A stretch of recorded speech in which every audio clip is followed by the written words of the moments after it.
Hey guys, Scott here with a new beer dissection video for you. Kind of a classic, at least a classic brewery here. I don't know if I've had this particular, I must have had this one before, but what I have is Stone IPA, okay, from Stone Brewing Company, IPA. I know they've been purchased out by Big Beer several years ago. I forget, I was hoping it was on here, which brewery, but you know, Stone Brewing Company, I thought they were based out of Colorado originally. I could be mistaken. Feel free to chime in. This is their West Coast style IPA. Remember, with West Coast styles, we expect more bitterness, a little more malt profile, like crystal malts being used, a little bit of a darker beer. Usually crystal clear versus New England styles, right, which are more hazy, more opaque, more biased towards citrus, grapefruit, things like that, lower bitterness. The West Coast IPAs will have maybe citrus in the form of kind of grapefruit aromas and flavors, but they a lot of times will be resiny, piney, things like that. We'll see how this one is. I'm sure I probably had this once before. It's probably been a long time ago. I was trying to see.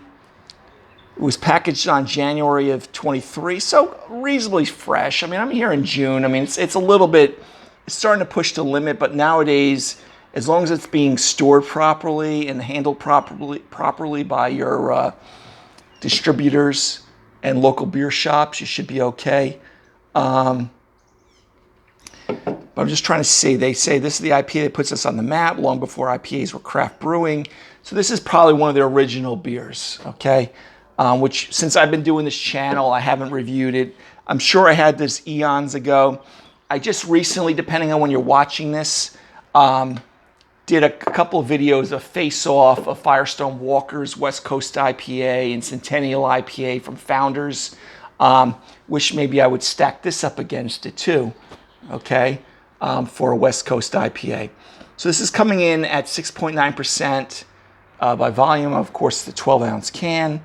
Other than that, let's crack this bad boy open, all right? Let's see.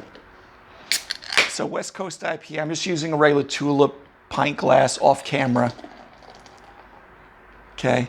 I pour a lot more aggressively these days. I've said that in many of my videos if you actually watched more than one or two. So you're going to see a lot more head than usual. So we got, 3 to 5 inches of head there. Okay, a little more than I would expect in a actual pub or brewery or farm brewery.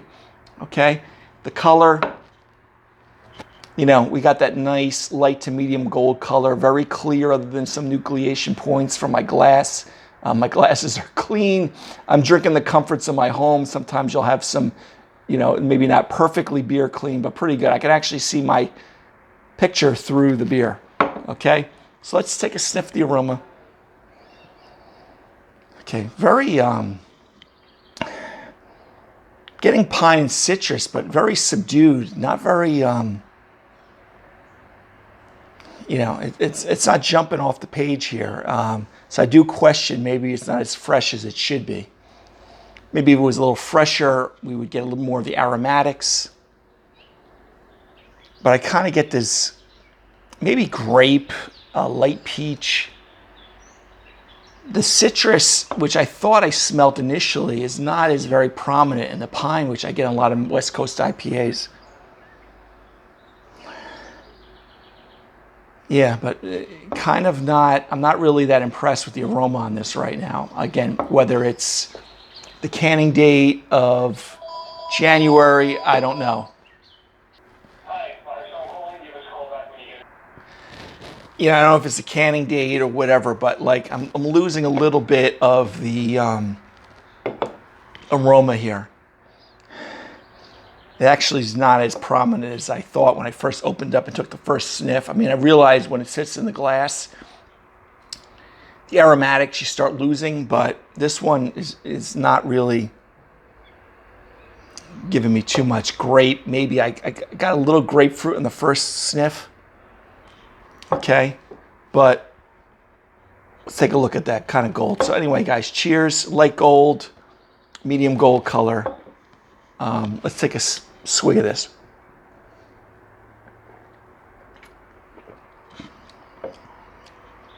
Whoa.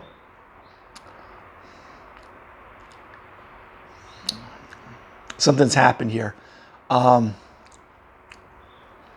kind of getting an astringent,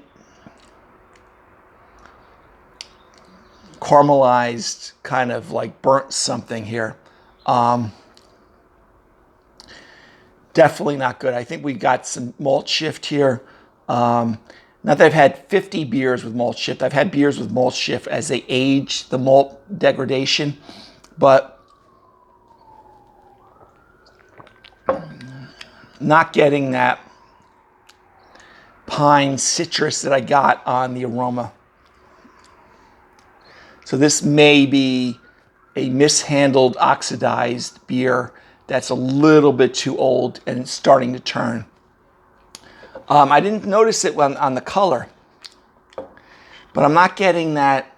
Sometimes with these West Coast IPAs, you get, kind of bread crust, brioche, biscuit top, challah bread top type of malt flavors. This is kind of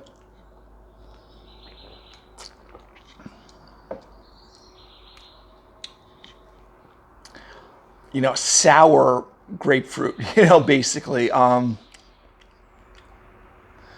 Almost like I'm eating a donut too. It's like there's some sweetness in there also. Not good. Again, what did I say this was canned on? It says enjoy by May 30th of 2023, but I'm not enjoying it. It says enjoy by. I'm not enjoying it. Packaged on January 30th. Again, I'm filming this in the beginning of June, which I wouldn't expect much change to it. And I'm sure I've had this before. And Stone, let me be fair, Stone Brewing Company, world famous, especially in the United States, brews great beer. This one I think maybe just got mishandled. But yeah, and the aroma, again, some light fruit, tropical fruit. Again, a little bit of that grapefruit, pineapple. When I smell it again, no alcoholic warmth, medium bodied, but I'm getting this kind of like a caramelized, I don't even know what it is, but it's definitely not very good.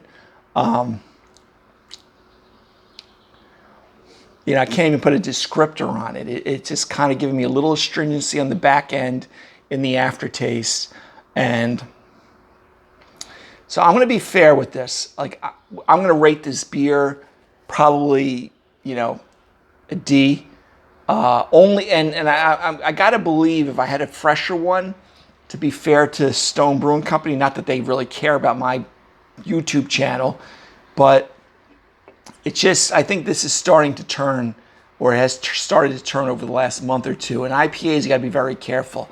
I think there's a little bit more malt shift. I think that's where I'm getting like that caramel kind of oxidized type of flavors.